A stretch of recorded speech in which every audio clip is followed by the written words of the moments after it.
Hello friends, आशा करता हूँ आप सभी कुशल व मंगल होंगे। तो दोस्तों, इस वीडियो में हम डिस्कस करेंगे जीओए अकाउंट्स, जो हमारी इंपॉर्टेंट क्वेश्चन सीरीज़ है उसका मॉक 15। अगर आपने इसके पुराने मॉक नहीं अटैम्प्ट किए हैं तो प्लीज़ एक बार प्लेलिस्ट में जाना और इसके पुराने जितने भी मॉक सीरीज़ के क्वेश्चंस हैं वो जरूर अटैम्प्ट कर लेना। इसके अलावा भी मैंने ढेरों क्वेश्चंस जो अकाउंट सेक्शन से रिलेटेड रहते हैं वो इंपॉर्टेंट वो डाले हुए हैं। इसके अलावा आपको जीओए अकाउंट्स के डिटेल्स लेवल से रिलेटेड भी एक वीडियो देखने को मिल जाएगी। तो प्लेलिस्ट में जाइए, सारी चीज़ें आपको देखने को मिल जाएगी। तो आप चाहें तो इन वीडियो को एज ए सपोर्ट ले सकते हैं, सपोर्ट की तरह इन वीडियो को अपना यूटिलाइजेशन के लिए यूज़ कर सकते हैं। तो फाइनल डिसीजन मैं सभी का आपके ऊपर ही छोड़ूंगा। Next question is which among the following is a statement of revenues and expenses for a specific period of time. तो आपको बताना है कि वो कौन सी स्टेटमेंट है जिसमें बेसिकली रेवेन्यू एंड एक्सपेंसेस को मेंशन किया जाता है for a specific period of time. तो जितने भी रेवेन्यूज एंड एक्सपेंसेस होते हैं that comes under PL statements, profit and loss statements. Option C is the right answer for this question. Balance sheets are generally prepared on what basis. तो balance sheet generally किस basis पे prepare की जाती हैं? अगर आपको पता होगा तो इसका राइट आंसर है ऑप्शन डी, एनुअली। तो balance sheet generally annually prepare की जाती हैं। बहुत सी बार आप देखते होंगे अगर आप कभी किसी बैंक में लोन लेने जाते हो या फिर आपने देखा हो कोई आपका रिलेटिव बैंक में लोन लेने जाता है तो वो हमेशा यही बोलते हैं कि आप अपनी बैलेंस शीट लेके आइए, है ना। तो जनरली जो बैलेंस शीट होती हैं ये सारी कौन कौन से बेसिस पे प्रिपेयर की जाती हैं? तो they are prepared on annual basis. तो राइट आंसर रहेगा इसका ऑप्शन डी। मूव करेंगे नेक्स्ट क्वेश्चन की तरफ। The major of how efficiently the assets resources are employed by the firm. तो आपको बताना है कि उस मेजरमेंट को क्या कहते हैं, कि कितने एफिशिएंटली, कितने प्रभाव से जो एसेट्स हैं, जो संपत्ति है, उसको एम्प्लॉय किया है फर्म ने। सो एसेट रिसोर्सेज को एम्प्लॉय किया है किसी कंपनी ने, जो भी उसके एसेट्स हैं, तो ये मेज़र होते हैं थ्रू इट्स एक्टिविटी रेशो। तो एक्टिव कितनी चीज़ है, ठीक है।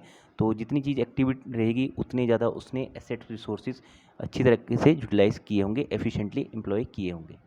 Next is which among the followings are current liabilities. तो करंट लाइबिलिटीज़ कौन सी होती हैं? करंट लाइबिलिटीज़ मतलब कि जो भी किसी भी बोरोवर को पे करनी है with in the period of 12 months, मतलब कि 1 ईयर के अंडर जो भी लाइबिलिटीज़ आपको पे करनी रहती हैं that comes under current liabilities. तो इसमें क्या क्या रहेंगे? बैंक ओवरड्राफ्ट, OD जो लोन रहता है ये भी 1 ईयर रहता है। इसमें बेसिकली आपको रिन्यू करवाना रहता है 1 ईयर के बाद, अगर आप इसको एक्सटेंड करना चाहते हो। इसके बाद outstanding expenses. Next is bills payable. तो जितने भी पेएबल्स बिल्स, मतलब इसमें सारे बिल्स आ जाएंगे, चाहे वो टेलीफोन बिल, वाटर बिल, इसके अलावा जो भी कंपनी के मिसलेनियस बिल्स रहते हैं, तो that comes under current liabilities. Next question पे मूव करने से पहले यही कहूँगा, अगर वीडियो अच्छी लगती है तो प्लीज़ लाइक कर देना। आपका लाइक मेरा एक मोटिवेशन बढ़ाता है। अभी लाइक कर देना, बाद में जनरली आप लाइक करना भूल जाते हैं। इसके अलावा वीडियो को अपने दोस्तों के साथ जरूर शेयर कीजिए, जितने भी आपके दोस्त हैं, चाहे वो व्हाट्सएप, फेसबुक या इंस्टाग्राम, टेलीग्राम पे हों, उनके साथ शेयर कीजिए ताकि उनके लिए भी ये वीडियोस हेल्पफुल हो सकें। इसके अलावा चैनल पर पहली बार आए होंगे तो चैनल को सब्सक्राइब करके बेल आइकन को प्रेस कर लेना। घंटी को बजाना जरूरी है क्योंकि इसी से ही आपको हर वीडियो की नोटिफिकेशन सबसे पहले मिलेगी। करंट रेशो क्या होती है? तो करंट रेशो सिंपल है, current assets divided by current liabilities.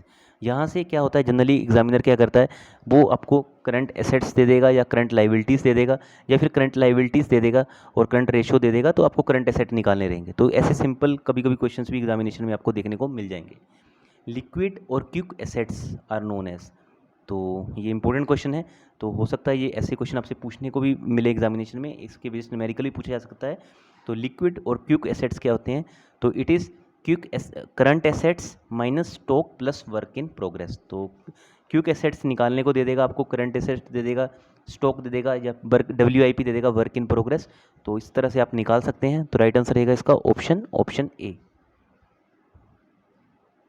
तो दोस्तों, नेक्स्ट क्वेश्चन पे मूव करने से पहले यही कहूँगा, अगर अभी तक आपने इंस्टाग्राम और टेलीग्राम हमारे को ज्वाइन नहीं किया है तो प्लीज़ वहाँ पे ज्वाइन कर लेना। वहाँ पे आपको हर वीडियो की अपडेट मिल जाएगी, इन केस आपको यूट्यूब पे कोई भी वीडियो मिस भी हो जाए। Lower the debt equity ratio is. जितनी ज़्यादा कम डेट इक्विटी रेशियो रहेगी तो उसका क्या फ़ायदा है? तो it provides the higher protection to creditors.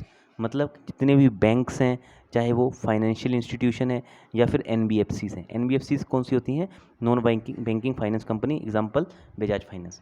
तो ये हमेशा यही देखते हैं कि डेट इक्विटी रेशो हमेशा लो होनी चाहिए। मतलब क्या होगा इससे ये होगा, उनका जो भी क्रेडिटर्स हैं उनका पैसा उतना ज़्यादा सेफ रहेगा। तो it provides the higher level of protection to the creditors. तो क्रेडिटर्स को हायर लेवल का प्रोटेक्शन प्रोवाइड करता है।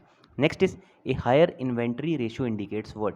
तो हायर इन्वेंट्री रेशो क्या इंडिकेट करती है, तो ये इंडिकेट करती है फर्स्ट तो क्विकर टर्नओवर, ठीक है, टर्नओवर क्विकर है। Next is better inventory management, जो भी इन्वेंट्री है उसको प्रॉपरली मैनेज किया जा रहा है, तो प्रॉपर इन्वेंट्री का मैनेजमेंट एंड क्विक टर्नओवर। तो ऑप्शन सी इस क्वेश्चन का बिल्कुल सही आंसर है। तो दोनों ऑप्शन रहेंगे इसके, ऑप्शन सी में ए और B. ROI is called as return on investment, तो यहाँ पे ROI पूछ भी सकता है, आपको निकालने को दे देगा, ग्रोस प्रॉफिट दे देगा, ठीक है, टैक्सेस दे देगा, उसके बाद क्या करेगा, टोटल एसेट्स दे देगा एग्जामिनर आपको, और आपको निकालना रहेगा ROI रिटर्न ऑन इन्वेस्टमेंट। तो रिटर्न ऑन इन्वेस्टमेंट क्या होगा, net profit divided by total assets. तो आप यहाँ से एडजस्ट करके नेट प्रॉफिट निकाल लेना, उसको डिवाइड कर देना टोटल एसेट्स से और मल्टीप्लाई कर देना 100 से, तो आप ऐसे ROI निकाल सकते हैं, that is return on investment ratio. Next question पे मूव करते हैं। लोअर ROI इंडिकेट्स व्हाट, तो लोअर ROI क्या इंडिकेट करता है, तो पहला है इम्प्रॉपर यूटिलाइजेशन ऑफ रिसोर्सेज, तो जितने भी रिसोर्सेज हैं उनको प्रॉपरली यूटिलाइज नहीं किया गया है, they are under utilization state. Next is over investment in assets, आपने इन्वेस्टमेंट में बहुत ज़्यादा ओवर इन्वेस्टमेंट कर दी है, तो ऑप्शन सी राइट है। Sorry, master budget consist of what, master budget में क्या क्या आता है, तो राइट आंसर होगा सेल्स बजट, प्रोडक्शन बजट और मटेरियल बजट। तो राइट आंसर है ऑप्शन डी बोथ, जितने भी sales budget, production budget and material budget all comes under A master budget. तो राइट आंसर है डी ऑप्शन इस क्वेश्चन का। तो चलिए दोस्तों मूव करते हैं लास्ट क्वेश्चन की तरफ। The accounting process involves recording what, तो अकाउंटिंग प्रोसेस इन्वॉल्व करता है recording of quantifiable economic event, तो it involves quantifiable not non quantifiable, it involves quantifiable economic event. तो चलिए दोस्तों इस वीडियो में इतना ही था। अगर वीडियो अच्छी लगी होगी तो लाइक करना, अपने दोस्तों के शेयर करना, चैनल पहली बार आए होंगे चैनल को सब्सक्राइब कर लेना और साथ में बेल आइकन प्रेस कर लेना। इसके अलावा कोई भी क्वेरी हो, डाउट हो तो कमेंट करके आप पूछ सकते हैं। तो चलिए दोस्तों, अपना कीमती समय मुझे देने के लिए आपका बहुत बहुत शुक्रिया। चैनल तो आपने सब्सक्राइब कर ही लिया होगा, तो उसके लिए आपका बहुत बहुत शुक्रिया। बहुत जल्दी मिलते हैं हम नेक्स्ट वीडियो के साथ, और हमेशा की तरह गॉड ब्लेस यू ऑल।